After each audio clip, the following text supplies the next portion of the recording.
Hello, everybody, and welcome back to the Men's Couch, a show about men's mental health. I'm Alex Hennon. Oh, I'm Micah.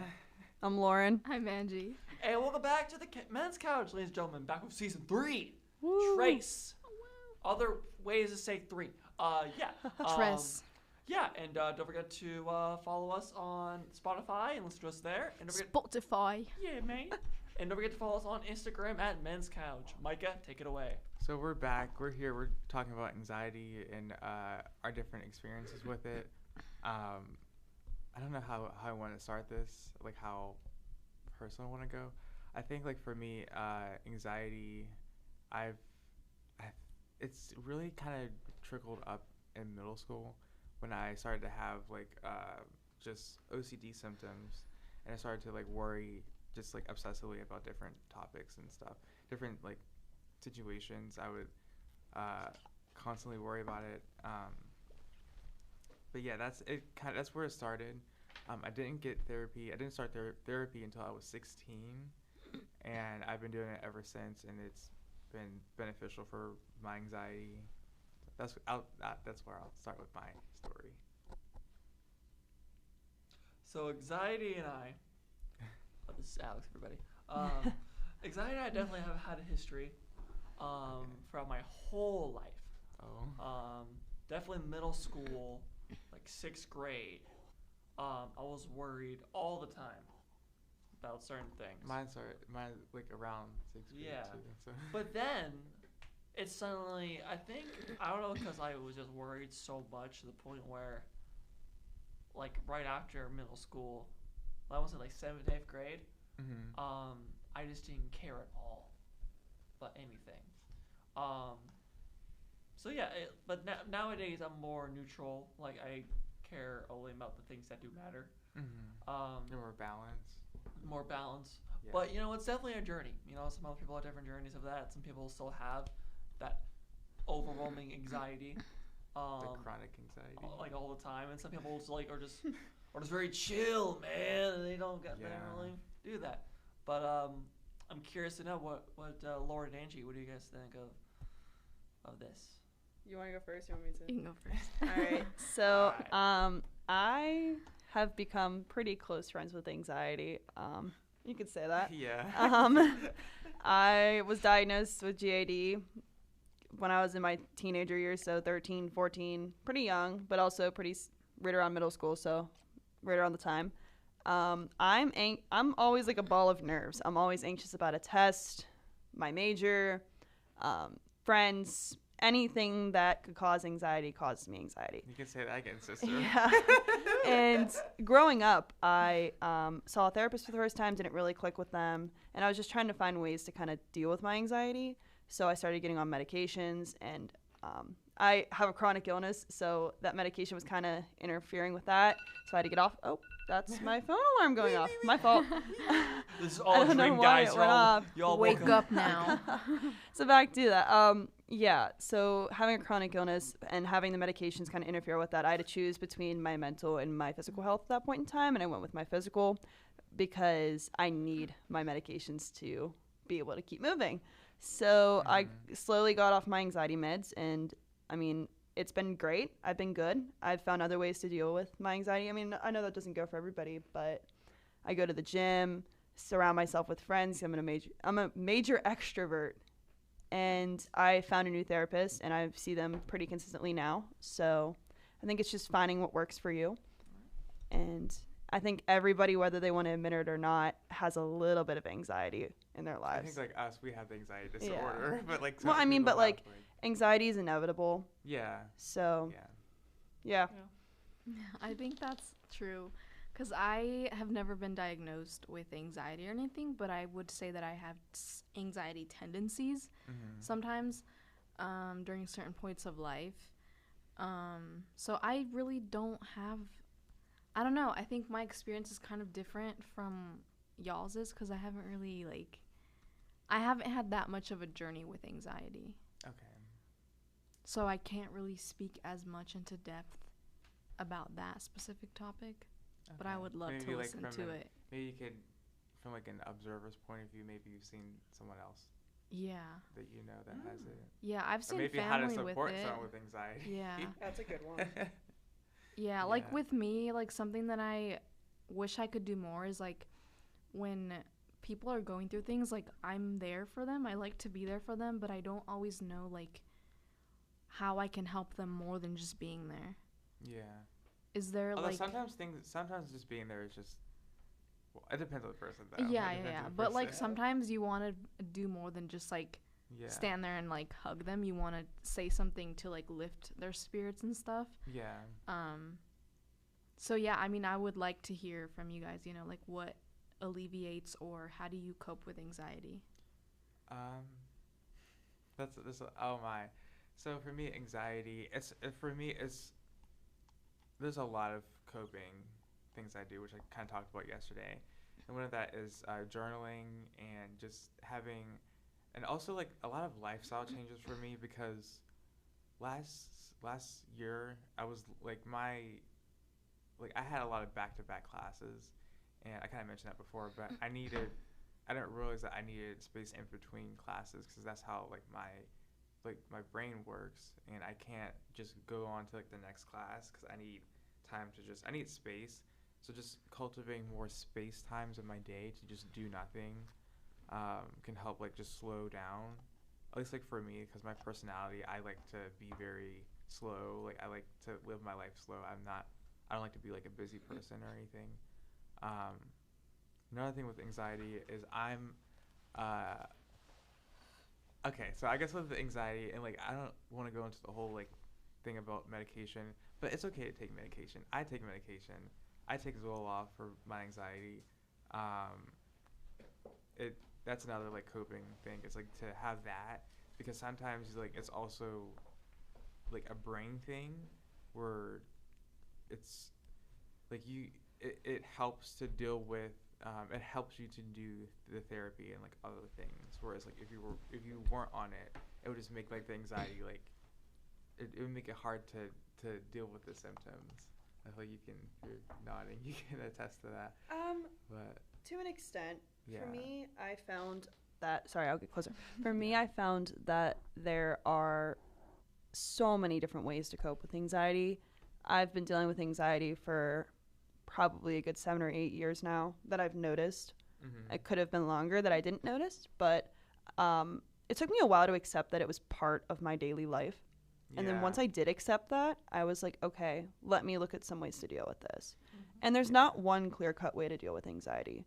Yeah. For me, it could be going to the gym with my friends. It could be going to see a movie. It could be doing a stretch or some sort of made-up dance routine in my room. It could be going to band practice. Yeah. There's so many different things that work for so many different people. Like the gym could work for me, but it could not work for Micah. Or music could, well, as an example. Yeah, or like something that works for me might not work for Angie or for Alex. Everybody has their ways of, I mean, that just goes for anything, really, not even anxiety related, but just dealing with stuff and finding a coping mechanism. And anxiety, if you catch it early, you have more of a way to like write down how you're feeling and kind of come in tune with your emotions. I think the biggest thing for me is kind of catching my anxiety earlier on than letting it build up, because it took a long time for me to be able to come in tune with my anxiety. Yeah, I think also like the whole thing with accepting the anxiety is difficult was for me because I always wanted to be, I guess like growing up, even though I was very sensitive, I wanted to be seen as the strong one that didn't deal with that. But like internally I had like, oh my gosh, I have anxiety, but like also at the time I didn't know that that's what it was. I didn't like have a word to describe what it was. I didn't have like the language of it, and I don't know, I was just like, okay, something's just wrong with me, I'm just awkward, I'm just this. But I didn't know that it was anxiety, and like the reason for like my obsessive worry thought patterns is just I didn't know that it was just like not diagnosed. Especially in middle school. Oh my gosh. It was just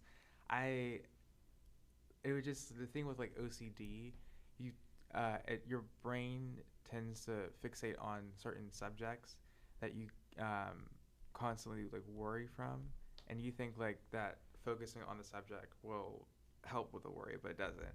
So it's like the anxiety spiral. It starts with like the thought, and then it just spirals down, and then out to these scenarios and worst case scenarios. But um, yeah, it's I think for me it's definitely better than what it was. So um, I think with anxiety, a lot of it is just also accepting it, because anxiety is also about like a lack of feeling like a lack of control. And when like the anxiety is there, like okay, I can't quickly solve the anxiety, which I think that's why sometimes we talked about coping skills yesterday. I think that's why we sometimes go to like our phones and like other things, because we're trying to like find like a quick thing, because the anxiety is like high or whatever, and then you're just like, oh, I just need like a quick thing to solve the anxiety. We really just need to like just kind of let it be, let it sit there. And that's only going to work in the short term, Yeah. because you can pick up your phone in a matter of 5 seconds and be just sort of, fine. Well, not fine, but be a little bit more relaxed, as opposed to finding a long-term solution. Yeah. And sure, your phone might help for an hour, couple minutes. There's no set time, but the phone is not a permanent solution. Yeah, I mean, you eventually have to put it down. You eventually you have to put it down. You eventually have to put it down. In some cases, the phone can just add to your anxiety. Yep. Yeah. And I think all of us can agree on that one in some cases, because, and then that just leads it to rise and continue to rise. And even then you can argue, is that even a solution at all? Even if it's just a short-term one. I think it's very tricky for a lot of people, because you go for your phone, right, when you have anxiety, and you think that it's like distracting you or whatever, but really you're probably gaining another anxiety, a different anxiety, and you think it's like you switch anxieties, and you think one of them is going away, but really you just obtained another one. Yep. Yeah. Yeah. I like what you said about like control, and that's part of anxiety. 'Cause like sometimes like for me, anxiety is not something that I would say I have on a daily basis. I would say it's like in situations that you can't control. Or sometimes it's situations that I can, but for the most part it's things that I can't control. So whenever like that's going on, I guess the way that I cope with it, or the way that I move forward with it, is like kind of having a moment to reset and think like, is there anything that I can do now that can change whatever I'm worried about? Typically the answer is no. And I'm like, well, you're worrying about something that no matter if you worry or if you do anything, it's not going to change anything. It's not. You're just going to waste your time worrying about stuff and being anxious. So it's like, don't. And it's easier said than done, I know, but it like kind of helps me be like, okay, well, yeah, like doesn't matter how much I worry. Doesn't matter if I stay up all night overthinking. I'm not going to change anything, so I might as well just let it play out the way that it's going to play out. So for me, what I've learned is with dealing with like just those random like anxiety thoughts, is to visualize it as like kind of what Nathan said yesterday, as like either like a cloud or a wave just kind of passing by, and you're just like observing it. You're not like doing anything to the thought or trying to solve the thought. Yeah. You're just like observing it. And that's kind of like what's been my my own journey, is to just do it that way. And my experience with like just doing therapy.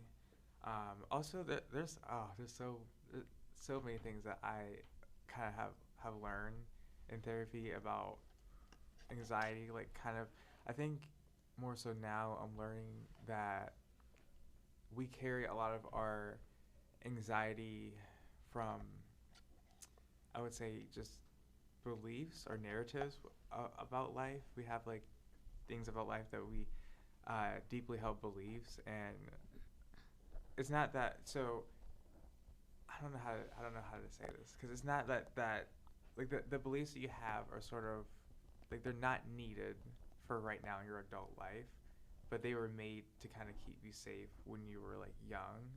So like the anxiety thought of like, oh, if I don't do this, this person will reject me. I That have a was- thought. I'm cooking. So Okay. I just thought of an analogy. Okay. When you were talking about like needed for when you're older, Yeah. my mind went to Inside Out 2, the new movie Okay. that just came Okay. out. I've been kind of Okay. been thinking about that And- the entire time. Anxiety Oh my gosh. is one There's of the anxiety. characters in this movie, right? Yeah. And as Riley is growing up, anxiety is, I know there's this one scene where anxiety is like slowly building up. Mm-hmm. And then they get to that part of the movie where anxiety is just everywhere. Yeah. Yeah. And Mike, I think that's really I almost important. cried during that movie. I almost did too, but I think it's really important that you brought up like the younger to the older aspect because you Yeah. really see it in that movie. And Yeah.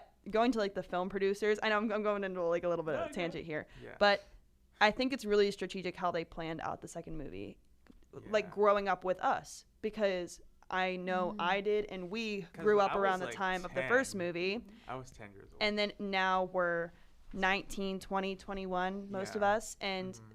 that's the time that this movie came out. Yeah. And that's when we're really starting to see anxiety is among us and our peers around Yeah. this age group. So I think it's really, really, really strategic about how they planned out that movie. And just seeing how anxiety was taking over this girl's life and how she dealt with it is like showing us that we can deal with our anxiety. We Yeah. can find a way to beat it, and we can find a way to cope with it. Yeah. And there's many different types of anxiety that don't look the same for every person. Mhm. And that's kind of where my mind went on that. My anxiety is irrational. Like the anxiety from the movie. Yeah. Wow. So I don't know. My anxiety can sometimes like create scenarios, like worst case scenarios of things that could happen, and then I don't know. It just Like the what ifs. yeah, like the what ifs, Yeah. like just scenarios. Yeah, it's just those thoughts that I like how I deal with them right now. So I guess in the past I would live out of the worst case scenarios as if they were to actually happen, but now I'm just living more in the present moment, where it's just okay. It's like that you're not living to those worst case scenarios, if that makes sense.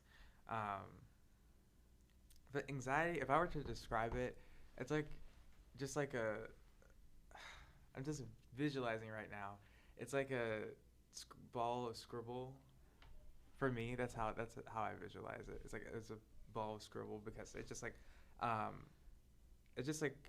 it starts with like one dot and then constantly goes to like, you know how you start on the paper Yeah. and just start scribbling. That's kind of how like anxiety. For me, is. it looks like a tornado. Yeah. I could be miles away from it and not touch it, or I can get sucked right up into the tornado. Yeah. It kind of just depends on what anxiety I'm dealing with, where it's at, and how close I am to feeling that anxiety, if that makes any sense. Yeah. But it kind of shows that anxiety has the power to kind of go anywhere it wants. Yeah. And you can get out of the tornado's path.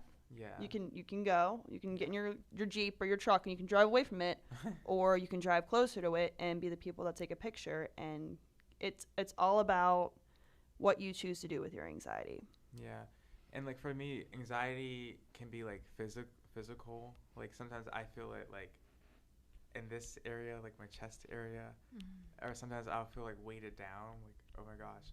I guess and then like I don't know, like a bodily reaction is to me to look like if I'm having like a social anxiety moment, it'll just be like me looking down, not like really. And I used to do this like a lot in high school, where I would just like look at my phone and not like look at anyone in the hallways because social anxiety. So yeah, but that's kind of like how it shows up. Yeah, anxiety, it's not fun. So it's a lot of, but I'd say like therapy has just been so healing for me and helping me to deal with it. It's also unpredictable. I would say that it's unpredictable because it can just kind of like be at like a moment where you think it's just okay, and then all of a sudden it's just like, oh, things are just starting to spiral. But like you look okay on the outside, but like On the inside, it's like it's like, not oh, okay. I'm spiraling. I'm internally spiraling. But um, there are a lot of there's just so many things with I don't know. I guess I'll say like coping, because just like Lauren said, it's just everyone has their own thing. For me, for a while, it was like the meditation, like the deep breathing exercises. But then I just like moved on to other things. I still like to journal, and I think that's like being like taking your anxiety and being like creative, using it to like a creative like pursuit, like music or Yeah. writing. I think that like it helps me so much. And Angie, from an outsider perspective, I think for me, I just like having friends around to kind of distract me at times, but also be there to listen to me. I know that everybody's different. Sometimes they just need their space or just need some time to themselves when they're going through anxiety. But I think the best thing that an outsider can do is just be somewhat of a support system. Just knowing that the person's there. Especially my friends, like they know me best. They know what works best for me. They know how to be there. And if you don't, it's always nice to just ask them and be like, how can I help? Because that question, it would mean a lot to me if I'm dealing with anxiety. If somebody asked me how could I help, I would be like, I appreciate that. You know what? I just thought I thought of the help button. The help button. that actually like Who needed the sometimes, help button yesterday? Did I need the help button? No, it I was don't like know. something. Oh wait, it was in the movie. Oh, Oh. but like the help button, like stuff like that, like being using humor definitely helps a lot to like make to take perspective of like this actual situation. Because when you're like in an anxiety moment, it feels like of like what the worst thing about the situation is, but like using humor or stuff like the help button, it's kind of it takes it out of that it takes you out of the anxiety and just to focus on like, oh, I'm just laughing. Yeah, it breaks the tension. Yeah, Yeah. it breaks the tension. Yeah. So it's just it's funny because it's funny how the help button came up. So I don't know. I still say the help button a lot. So I think just also, I know it's going to be impossible, especially when anxiety could be at its highest, but trying to find at least one positive part of your day. Whether it's going outside, seeing your family, taking your dog for a walk, like something that makes you happy could change anything. For me, at least. the sun. Even the sun, the moon, whatever you like, just one thing that you like in your day. Like I know growing up, I used to do a thing called rosebud and thorn. And it's the system that I had that every day I'd pick out my favorite part of my day, my favorite part of my day or week that I was looking forward to coming up, and one part of my day that could have gone better. And I wrote it down every day for a good couple of years. I need to get back into it. But it did help. Yeah. I would say like if you're like kind of supporting someone with anxiety, things that I don't like. I guess we'll start with things I don't like. People saying like, "Oh, there's nothing to worry about." Because I guess like, because we know that there's nothing to worry about, but the anxiety is still there. It's just the problem isn't whether or not there's anything to worry about. It's just I just have this scribble. I have this condition thing where it's just convincing me otherwise. So I don't like that. Sometimes like I like when people so when people say, okay, I guess I'm trying to think of like positive things that people say, like the situation isn't that bad. So like I see what you're saying, like it's not as bad as it, or it could be worse. So I get it, but it's just like again the same thing is like the anxiety. Like the problem isn't like the situation, but the anxiety of the situation. Yeah. Are you did I hit a light bulb? No, or sorry. something? The nursing group No, chat was going off. I was looking at No, you. that I think Alex has a light bulb moment. Yeah. I mean, yeah, it that's a seems good like point. for a lot of things, it's like not even the thing itself, but it's like the But- emotional baggage that comes with all Yeah. the things. Yeah. I also think it's important to, I just thought of this, but it's hard, and if anybody has any advice on this, it'd be nice. But if you're going through anxiety or a period of time where you're feeling anxious, and somebody that you're close to is also going through the same thing, how I know for me it's hard, but can anybody think of a good way to be able to support them, even if you're both like spiraling or going through a anxious I'm time? spiraling. I don't know what to say to you. I don't know. I would Because say that can like, make it really hard. I would say to. That is hard. I would say to just. Because I feel like you like even though okay you know that both if you're like supporting a friend and you know that they have anxiety and you know you have anxiety, I think it's just good to know what they want, but also no like have set those like limits of I have like my own stuff to deal with. I have like my own anxiety, so that might affect the way that I support you. Oh, that's a good idea. Can you help me? It's like a communication thing. Yeah. Can you like okay? So say like you're having an anxiety moment, and I'm Okay. like also Ah. anxious. Lauren's like So I'm also anxious. I would like I think in that scenario I would just say okay we're both having valid anxieties. We need to just like be patient with ourselves and not add any extra stress on each other. So like if I say to you why didn't you wash the dishes or whatever. Like, that's not the most important thing. That's true. That's not the most important thing right now. The most important thing is, like, we need to sit down and we need to just give ourselves a moment of just to process the anxiety and not worry about the dishes because it's going to add to more anxiety. No, I like don't that know a if that lot. helps, but, like... No, it definitely does. Yeah. Because I'm not one to think about myself in those times. I'm a very big, caring friend person.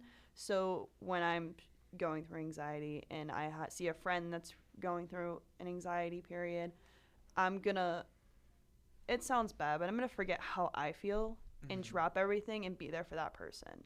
Yeah. And I think that I need to focus on myself more while also being there for that person. Yeah.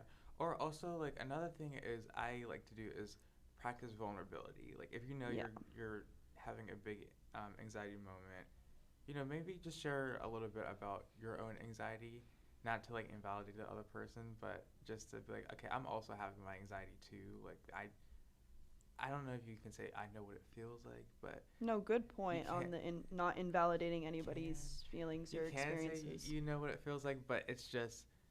I feel like something better is, like, maybe I understand. Yeah, I understand. Yeah, because I feel like I know what it feels like is kind of, like, on the border of, like... I don't know. I think the best way for, like, if I was in a situation would be I understand or, like, or something like that, you know? Like, I'm having my own, like, my anxiety is different than yours, but I'm going through, like, my own anxiety moment. It's not, like, the same as yours, but I'm also dealing with it. To communicate to that person that you're not alone, I'm also dealing with anxiety.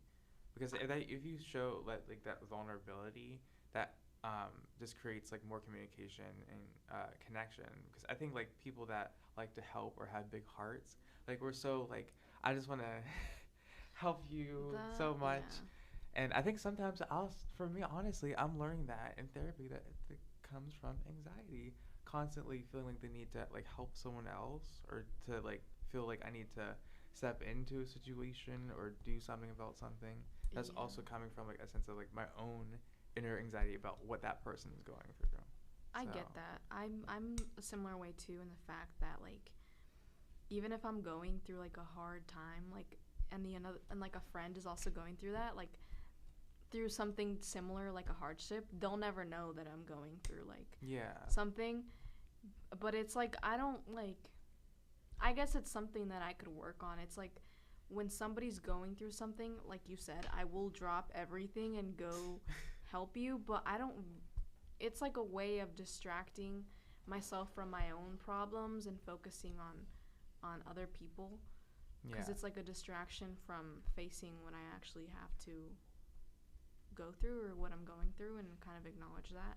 Literally today what I wrote in my journal is I can take space. Like I deserve to take space. Lauren's like, yeah, like we can take space. And I think we don't think about that like definitely not. Like consciously. We don't think, okay, I can take space for like whatever it is that I'm dealing with. I don't need to like, okay, that person's doing that, whatever. They're having like an anxious moment. Me just taking out my own space, it doesn't mean I don't care about them. I'm just taking up my own space. Like I can take up my own space in my Yeah. room. Well, yeah. And I But- think like space is something so important because like before you know it, and you're not taking space, you get so wrapped up in like other stuff, and you like completely disregard your own life and your own It's codependent. issues. I guess, yeah. For some people, me, it it could is. be that, yeah. And it's like the best like period of time to take space for is until you see something change, Yeah. or until you realize that you can do something that's not self-destructive to change that. Yeah. So like keeping that space until something changes, because if you're keeping space, but like nothing changes, it's like, well, it's like you're going back to that same cycle. You're going back to it and nothing changes, and you're just gonna have to, you're gonna take space, and then you're gonna go back to it, and then you're gonna take space and then go back to it, and nothing ever changes. So Yeah. it's important to, I think everyone at some point in their life, or some points in their life, have to take space, and they should, you know, Solitude, take their space reflection. and find peace and solitude, Yeah. and you know, take space until, you know, things change, because there's no point in taking space and then going back to the same cycle, because then it becomes a cycle. I like what Lauren talked about with like just like, and you kind of also elaborated on this about like getting wrapped up into other people. Yeah. It's because for me, I know. Anyway, for me that I know that for me, I have like a history, and I still struggle with this, of being codependent to people, because it's just, you know, it's just like something that I just learned that I don't need to be that way, or I just obviously it's not overnight, but it's like something that with like each new scenario I realize like my pattern of codependency is coming from my own sense of feeling anxiety. So I feel like I need to solve the anxiety with the codependency. So like you're going through something, oh my gosh, let me just jump in to like help you, sort of thing, and like it's like kind of get wrapped up into your own mess that I forget about like what's Micah dealing with, sort of thing. And So- to be fair, like I think at times it's very easy to get confused with codependency versus support. That's lot of another thing that people- I'm like trying to deal with too. A lot of people think that codependency and support are the same thing, but they're not. Yeah. Because support has boundaries and it has limits, and codependency has no limits, Yeah. which is what makes it like not good. Yeah. Yeah, I think think, it's it's because important to. Sorry. Oh, Micah. sorry. Go I ahead. said I think it's important to like establish a very like, what am I trying to go for here? Like a split difference between codependency, and then like just having that, knowing the difference between both of those and being able to distinguish them, and those limits. That's important. Yeah, Yeah. I mean, I think like codependency, like it's probably not like a Merriam-Webster dictionary definition, but I have a book on codependency. I think like the best way to kind of determine if you're falling near the border of codependency is like, I feel like codependency looks like you not being able to function in whatever be at way, like peace. physical, mental, spiritual. Well, spiritual's not that. Mental and physical. That's what I meant. Mental and physical. I don't know why I said spiritual. But it makes Mental sense. and physical without the intervention of somebody else. So I don't know why it's just. Versus support is them Oh shoot. Are you I need okay? water. Are you okay? I forgot to bring my water bottle. Yeah. Okay. Versus like support is more of like uplifting, but you don't depend on it. Like an addiction. It's more of like Are someone. you okay? Yeah. Okay, I'm glad. It's more of someone being able to validate your struggle and validate your need for Support. but it's Yeah. not codependency. For me, codependency Yeah. is the thoughts and behaviors of someone else get you so like messed up that it kind of, you take that on as like a false burden, because I think as like, I feel like we're all like empaths. I don't know. Maybe I don't know. I think we're all different kinds of of empaths. empaths. I think so, because too. like Kinds of especially you. empaths. Especially So, you. Poor Alex. Because we talk about being like sensitive men. Oh yeah. We talked about the other day. Like what? Yeah. So I think being, having that like personality leaning is not like that's not the problem. But the problem is like What just happened? we do absorb a lot of people's stuff because we have big hearts. We're sensitive, and we take that on. But I think that also contributes to our anxiety because we're carrying other people's You're stuff. right, and I was just gonna say adding that to our because anxiety. it's increasing our anxiety, and it's it like just keeps building and building and building, Yeah. and basically, and Yeah.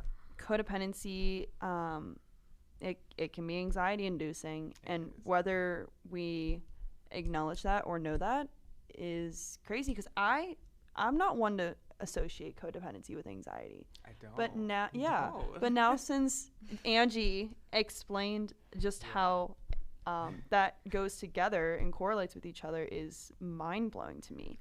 Which I'm glad that I can like discuss that because I feel like I'm the only one that not like I don't know. I feel like alone sometimes in dealing with codependency because it's like it's hard to like it's hard when you kind of like just when you're like your whole life to change that. But like this summer in therapy, it's just been like like some hard conversations like this is not good and you have to work on this.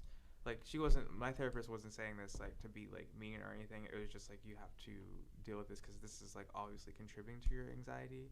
Like I don't need any more. Like I have fries on my plate. I don't need a sandwich. Ooh. I want a think sandwich. like for me, I don't know if codependent is the right word, but when I was younger, I guess it is the right word. I would be very socially codependent. Yeah. Like in social situations. I would tend to depend on other people to like be in social settings.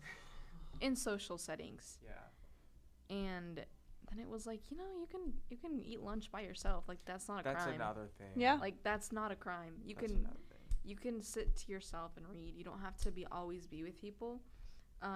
So then as I grew older, like I started spending more time to myself, like in solitude. Obviously not like completely isolated, but more than I was used to.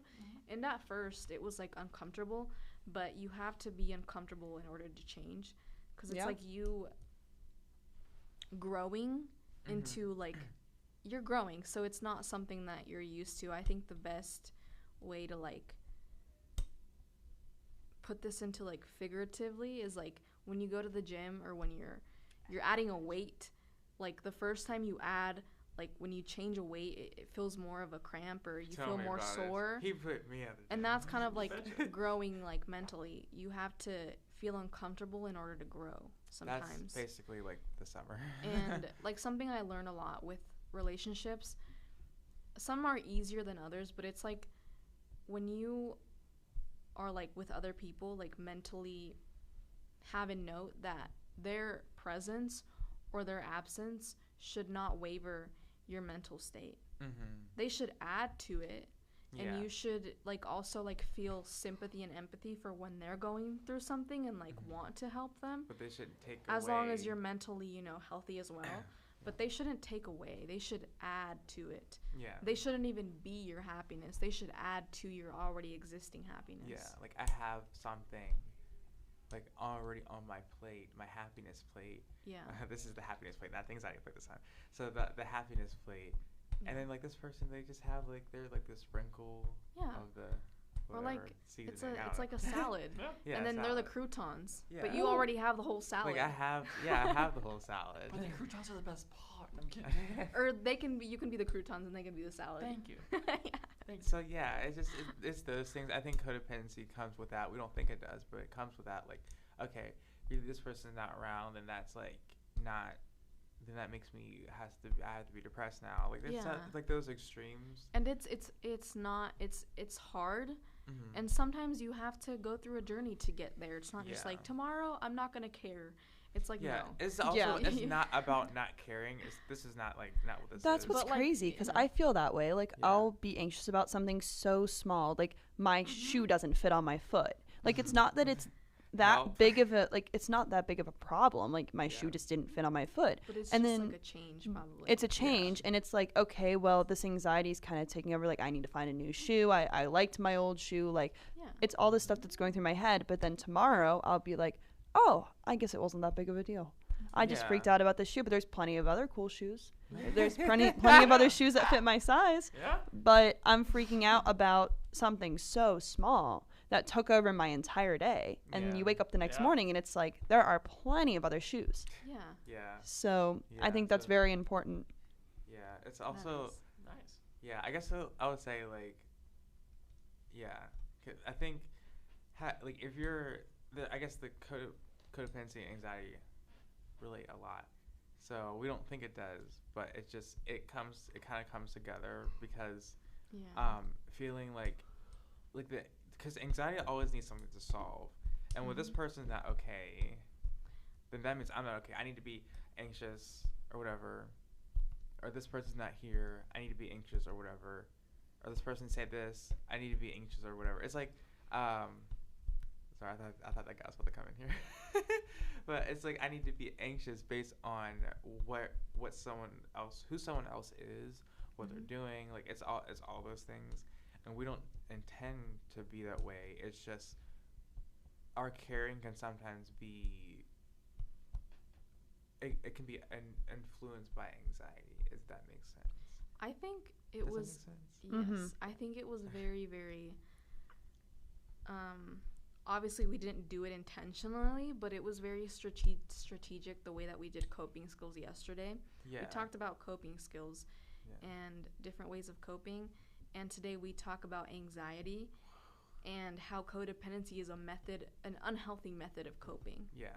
So it's very interesting, kind of like a full circle moment of yesterday was coping skills. Today we talk about something that provokes the need for coping, which is anxiety, and then Yeah. codependency, which is an unhealthy method of coping. But it's just like we Yeah. don't see it Yeah. that way. Like we'll look at, I don't know.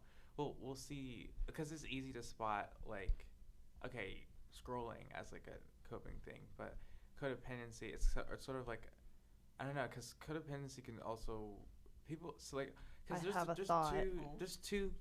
there's always two people, and that other person can sometimes validate the can reinforce the codependency when they're like, oh my gosh, thank you for helping, blah, blah, blah, like I'm just like, I'm glad you're here and everything, or they can say like, oh, you weren't here for me, what's going on? You're like, right. It's that.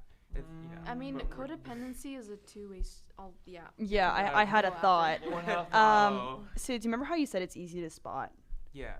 So those are like regular glasses. Codependency is almost like sunglasses. You put Yeah. them on, you're blinded, and then when you take off those sunglasses, you're forced to face that codependency. Oh. So I know I did that. Yeah. yeah, it kind of hits you in the face, and then it's like, how many times can you keep putting back on those sunglasses to keep covering it up? Yeah. Yeah. Wow. Before they lose It's the all tint. about, I The think for metaphors. me, it's all about having other people support you and talk about it. Talk about the anxiety and codependency. Yeah. Because we can feel shame about it. Like we're like the only people that deal with it. But if we find other people and we can like share our own story Yeah. about it, then we're like, oh my gosh, I can learn Mhm. something from you. Like right now, I'm like learning a whole lot of stuff. So Yeah. I mean, codependency is definitely a two-way street. yeah. And it's also like obviously the person who's like using maybe their abilities to be able to help, but Mhm. sometimes they overstep how much they should really be involved Mm-hmm. with the person, and then the other person for also not understanding that they're also like in a way looping you in. Yeah. I understand there's a very very There is fine line between responsibility. support and just like overstepping that. And Mhm. sometimes a lot of people don't do it they don't do it consciously. Like sometimes they accept No. all of that and they don't see that, hey, there's definitely a limit to that support. Yeah. like And there's- it's like this person, like my friend, like they face battles that I may not even know about. Mhm. And they also may need to take time for themselves and assure their own mental health and assure their own struggles. yeah. And well, yeah, and then sometimes you also have to kind of also pay more attention to, I guess, your codepender's reaction. Sometimes like codependent, whatever, you know. No, I Okay, so- it's totally like the got your person that you're point, yeah. codependent on, and see Yeah. like, because sometimes we want to help. Yeah. Sometimes when you've been let in, you want to continue being there. Yeah, because and it's like sometimes- you want to continue the same pattern. You get those Yes, comfortable. and sometimes there's also people who eventually don't want that and want to set a boundary. Yeah. And sometimes since we're so focused on them and we need to help them, Yeah. and this is what I am, like It I'm an seems empath, like, I help. Oh, you're rejecting my help. Yeah, but it's like, no, there's always a boundary. Yeah. Sometimes it's bolder than other times, but we should definitely always be aware that there's always a boundary Yeah. between like border of support and respect and then codependency. Yeah, so from my research of codependency, I have a whole book on this. So from my research, there's always someone that is needed, and there's someone that's like the need that's in the needy The needer. Yeah, the needer. needer Yep. position. The needest. And that's not putting people on hierarchies or pedestals. It's just like- basically like roles. Yeah. People come into Yeah. relationships, and it's not like conscious. They're not like, okay, today I'm just gonna, I want to be needed, so I'm just gonna. You could do that sometimes, but it's like it's mostly unconscious. Like we get we get Yeah. into these patterns because we think that it's necessary. We think that we have to do this to Yes. bring security to the situation. Mm-hmm. You're right. And I think something that also, like, you also, when you're supporting someone, pay attention to their words. Like, Yeah. if they get to a point where they're expressing to you, I need you, that's when you need to Yeah. back off. Like, hold on. Because you shouldn't need anyone. Does that Yeah. make sense? Yeah. And Listen, body we're not language is talking- important too. We're not talking Do you have a about question? like, okay, we're not talking about in Mm. situations like, well, I need you to help me with this. That's think different. No. Alex has a That's no, thought. no. different. I mean, like, when you're supporting someone and they're like, I need you. Like, Like, you're I the need best you. person. I need you. You're like the best Does person. that make sense? Like, don't go. Or, like, do you want to express what you're not on, like, your What's going confusion? on? Because you look a little confused. What's going on? You Wait, hit the help so- button. When someone says they need you, you should back off. No. Well, like, if you're supporting someone and they're struggling with something yeah. and you're, like, overstepping the boundary of codependency and they're starting to be like, I need you here, like, I need you all the time. Or, Oh. Yeah, like, Does I that need make you. sense? I Over need you to needed. call me at Yes. 3 a.m. No, okay. Or, like, I when need it you at go- 3 when a.m. it gets to that point, because I know that I'm going, like, I know that that's an extreme, but Yeah. that's realistic. Like, a Yeah, lot of like, people sometimes it just like get Legit to that happens. point, but we don't intend for it. and to you happen. shouldn't, like, well, no, but Yeah. also, like, that can It's say a a very lot about slow what you're not. process. And before you realize it, you probably have overstepped that line. Yeah. So it's like, I'm not saying that you should leave them in the dust. Absolutely Yeah, not. that's not what that is. No, it's like, Healthy hey, detachment. like if it's your friend, it's like, hey man, like you shouldn't need me. Like yeah. I'm here to support you, but you shouldn't need Or- you shouldn't need anybody to be okay. Or I'm going to bed at 10. You should want their company, because if you need someone, they're like a crutch. Yeah. It's like yeah. when you like fall and you're on a crutch, you need those crutches. yeah. But then after you're fine, it's like you don't need it. You're right. So yeah. you should want support. You shouldn't be needing someone Because- constantly in your life. Does And that make when sense? That we get makes into sense. those Yeah. positions, Yeah. when we're dealing with like when we get into those positions, whether okay, say like I have an addiction or whatever, Mhm. or it could be anything. I'm dealing with a crazy situation or whatever. It's like you. So I'm the one. I'm the needy one. I'm the needy one. You're the one. You're the helper or whatever. Okay. So I'm like, we're not aware of our patterns. So I'm like constantly. We get into this pattern. Like I'm constantly like kind of calling you. Like can we like talk or whatever. But then it gets to the point where like, oh I need you. Like where were you? Like what's going on? Yeah. Like, what? It's getting to that point. Because What- it can, like, if you're not careful, like, this is an extreme, but it can be realistic. Yeah. It's like support, and then you cross that line, and then you're now in codependency territory, and then you Mhm. cross that line, and now you're in toxic territory. Yeah. Mm-hmm. Or okay, there's like a situation of enabling. There's levels. when you don't know that you're enabling. Like okay, this is like you're enabling my behavior by like kind of just not, because it's I think in codependency we're operating out of just sort of a pseudo way of relating, because we're not confronting our issues. I'm helping you, but like I also like at the same time we also need to like confront things. Yeah. And that I think sometimes I think codependency is like a way to sometimes not deal with like what needs to be dealt with, because if you're enabling me, you're helping me, then I don't have to deal with anything. I'm okay. I'm the one that's I'm the one that I need you, so I'm the victim. I need you.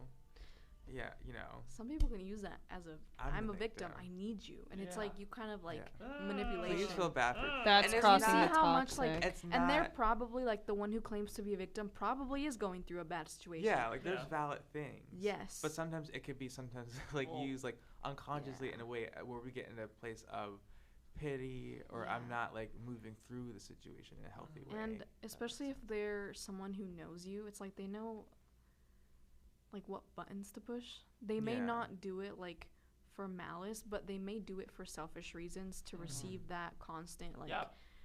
Almost like a constant sort of validation. Like a I need soother, validation. yeah. yes. And they know what buttons to push, especially like since we've kind of established that we're all kind of like empaths. Yeah. That's another thing is They know like he's gonna come back, like he's gonna be there, like he will Yeah. always be there. Like it's almost easy Yeah. Yeah. for them And then to you be and get they there. they won't value you there. They just And will you know get that you'll. to Yeah. a point Yeah. where it's just like, okay, because my therapist was trying to like tell me, okay, well, you need to have like boundaries. But for me, like that word, I couldn't like grapple with boundaries because I'm always like the one Sorry, did you say batteries? Boundaries? Boundaries. Boundaries. Oh, boundaries. Batteries I was not like, wait, included. what? I need Each batteries. sold separately. That could be our new Double thing. A? Triple But, A? Triple A. that Triple A? could be our new thing. Like I need batteries. I can't deal with your situation. In Spanish, there's a phrase. Oh. It's something along. It like means batteries, but it makes more sense in Spanish because batteries is used so much for like recharging like mentally and stuff. But in English, if I said that to someone, you would look at me and you think I'm crazy because it doesn't make sense. It's not something that you really use Yeah. in the context. But there's definitely like you're going somewhere with it, I guess. Yeah. Like So you it get an basically what I'm idea. saying with boundaries makes is, sense. my therapist is saying, with boundaries is, it's not a bad thing. Boundaries? Yeah. No, 'Cause it's for not Or me, batteries. It's Oh, and necessary. boundaries. Sorry. boundaries and batteries. Yeah. They're So both it's amazing. just- It's because like I had so much, and I still do have to an extent. It's like I have trouble with setting that because I don't know what's mine and what's yours. Like it's just like I don't like Yeah. it gets kind of like mixed up sometimes. You begin forgetting. Like room, that, like Yeah. like we're roommates, but we haven't Yeah. we haven't really like to where like is this mine or yours? But yeah, it's like it's kind of like that. It's, yeah, that an would analogy. be that would be odd. It's like you're like with a roommate and then you like pull the cover of your bed and they're like right there. It's like Yeah. that Howdy. would be Yeah, How so are it's- you, how you doing, What's babe? up, Micah? So How you it's doing? like, I but think it's somebody a knocked on the door. it's Are a you sure? slow. Yeah, I think I heard someone. Oh. We probably should wrap up, but it's a very slow thing Did somebody know? that Hello. Hello? We have a ghost. it's a Guys. very slow thing because when you're like an empath, like kind of like me, like an empath, and you also like Lauren, also me and Lauren, we also deal with anxiety. I get so like sensitive about the emotions of other people, but also I get so anxious that I feel like I need to like respond quickly with something. Yeah. And now I'm just like, okay, this is like I love you, but also I'm not a qualified person to deal with you in a nice or way. deal with this And situation. deal with the situation in a nice way. Maybe not like you, but like the situation. Yeah, like I'm not. Yeah, I know what you're person talking like about there that. because sometimes like I'm not certified in psychology. It's not my major. will I be. don't have a bachelor's degree in that or whatever you can get with that. But I try my best, but I'm not a professional. Yeah. And I think it's important to understand that if you are trying to help somebody and you're doing everything that you can, that it is enough because you have to remember you're not a professional and that you are doing what you think you can do best. And Yep. I think a lot of people think that you're like your friend's therapist. Like I hear that saying a lot. Like I take my the- friend's therapist. I take that role I on. take the role. Oh, I'm Like just I saying. am. But I'm but just you have to saying. remember that The you're friend not therapist. you're Yeah. not a therapist. That's just like, oh, You're I think just Yeah, just- I you're think- just a person. I I'm think just everyone kidding. like everyone in the room can admit to like unconsciously taking the role of the friend therapist. Yeah, I've been there. And I Yeah. think something like important, you are not responsible for someone's No. mental state. Yeah. No. Yeah. You Yeah. are not. Nope. Mm. Sometimes you barely acknowledge your own, let Yeah. alone you shouldn't be responsible for someone's mental state. Exactly. And if someone is depending on you for their mental state to be okay, then that's you need to set that boundary Yeah. Yeah. firm, because Yes. it means that, from either side, that boundary has been erased a little bit. Yeah. Yeah. Boundaries can be hard, Unconsciously. but necessary. It is Like, because it's just necessary, like yeah. You can really only help if you can, and I guess also to the other person's extent that they are helping if themselves. if both parties are comfortable, like one is comfortable to going with you, and the other one is comfortable with helping you, Mhm. then that way it's a mutual thing. it'll be in the best possible result. Yeah. If one party is not, then Yeah. it will Or cause. if the other person, if you see that the other person isn't like doing anything healthy or productive about the situation, then that's like another thing that you feel like you step in, and then you're like, I'm doing things that you need to do.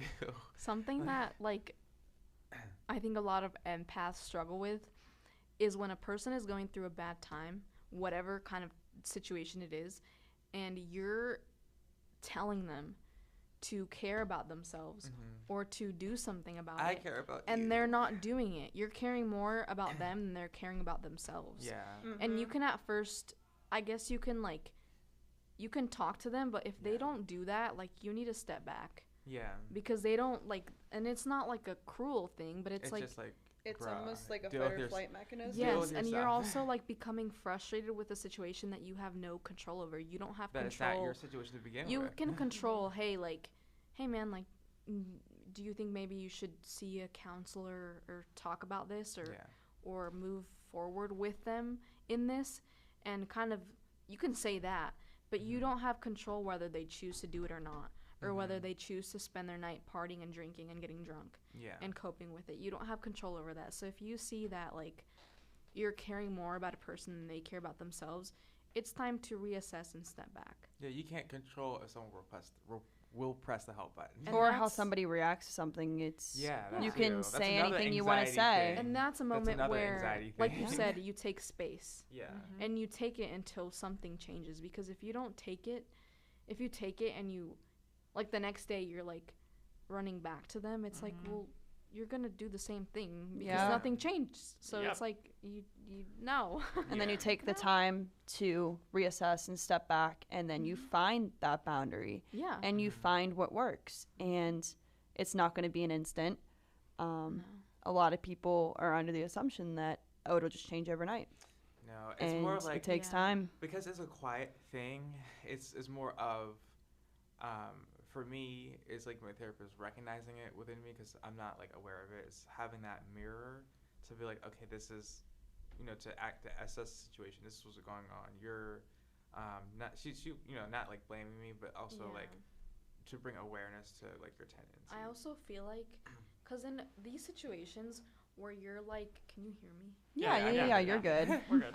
When you're in these situations, usually if it gets to that point where you're caring more about a person than they care about themselves, and you're becoming frustrated with them, Mhm. or even with yourself because you see that what you're saying they're not putting into practice, usually your friends or other people outside of the situation will begin to take notice. Mhm. And if they're telling you hey, you should step back, or advising you to take space, please listen to your friends Yeah.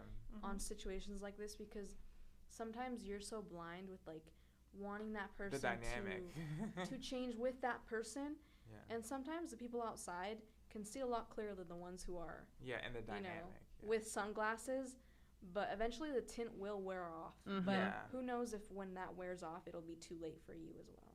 Yeah. In the and way that's- that it'll already have affected you Yeah, and that's why with deeply. I'm not gonna say specific situations, but when you we have talks me, you, and Marina would have talks about yeah. certain situations. Yeah. It was just to bring awareness to this is what's actually going on. You might not be able to like see it because you're like in the situation, but we want to let you know this is what's going on.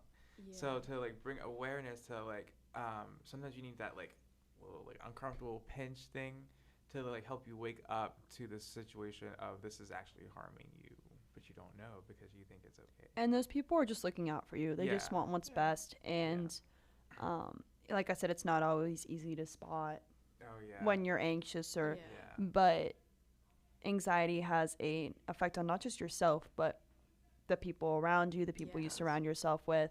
So you yourself might not notice it in that moment of time, but the people that you're around might be consumed by it. Yeah, and also like when you do that, it's always uncomfortable. It's not easy to address things for most people. None of these situations are like it's a because we're dealing with other people, we're dealing with humans. It's not like a black and white. It's these are messy. It's messy. It's Life not is messy. black and white, but for many situations, there's very defined solutions. Yeah. And when someone is trying to guide you to one of those solutions, you should at least, like, you know, pay attention to things. Yeah. And be like, hey, maybe I should pay attention to what's going on and reassess things because even my friends are noting it now. Yeah. And once people outside see it, like, you should maybe, like, be like, hey, like, this is not okay. Because sometimes when you're in it, you don't realize it's not okay. Yeah. You probably think it's the best time of your life, but people outside of it sometimes see a lot clearer. Yeah. And also, I kind of when do we want to wrap up? Well, okay. This is like a good discussion. It really is. I mean, really that good was discussion. basically the scope of it. Is those your friends can interested. play a part in it too. Yeah. And the people around you, not just your friends, Like, but it's like professors or family or Yeah. Yeah. I think, I think within the episode is with, one of the thing of dealing with anxiety is understand what's already on your plate and just deal with what's on your plate. Like, don't add the chips, the fries, Or don't add other people's drinks into or the your drinks or the cookies. Like, it's just like, okay, you can look at the drink like, okay, that's a nice drink, but like I don't want it on my plate. It's just too much right now. Well, your drink goes in the cup, so it's like I don't want that in my Oh, cup. my tray or whatever. I don't want like it's a nice cookie, but I don't want it. and on being my plate. able to say no Yeah. and Oh saying my this is too gosh. much. My cup is already my half gosh. full. Yeah. Or saying I don't no, like I'm not responsible for your mental state. Or the Yeah. cup. Or the Yeah. cup. Yeah. Red Solo. Or the salad. cup. Or the food. Yeah. Or the fries. Right, my goodness. Or the chips. Well, before we get hungry, Press the help button. anyone have any other final thoughts before we end? Always press the help button for anxiety. Yes, indeed. And like always, like I guess a closing thought for codependency is, you know, like when you try to at least like acknowledge like in every relationship that you have or that you're in, place a mental boundary of how much you let those people dictate your mental state, and that they shouldn't waver your peace or And talk to other your people about happiness. it. Yes, Like, communication. If you recognize your codependency and anxiety, it's good to find like a safe place to talk about it that people won't like, shame you, but they will offer you some solutions and listen to you. And be in tune with yourself. Yeah. Being in tune with And yourself, Yeah. How it affects others. yeah. Oh, definitely. Yeah. Definitely. But yeah, well, I think this that's was good. This was a pretty good I episode. think it's I would say a so. very good Yeah. episode. Seriously, this season has been full of It's really- bangers. It's been good. Yeah. So, It's I'm I'm good. excited for well, the rest of it. Yep. Well, before we go off, don't forget to follow us on Instagram at Men's Couch. I am going to post eventually, Yeah. ... hopefully this week. Yeah. Will help. I really hope I can do that. Press But, the help button. Yeah. Yeah. Sorry I didn't really talk much this episode. I really just process You're everything. processing. Because anxiety is definitely a big part of, like, everyone's lives. Like, Yeah. bigger, like, It's definitely there for everyone. Oh, yeah. GAD. so something I had to think about over the course of this podcast. But this was good overall. Yeah. And can't wait to see more of this. So, yeah. Follow us on Instagram. And Bye. goodbye. Bye, guys. Bye. Bye.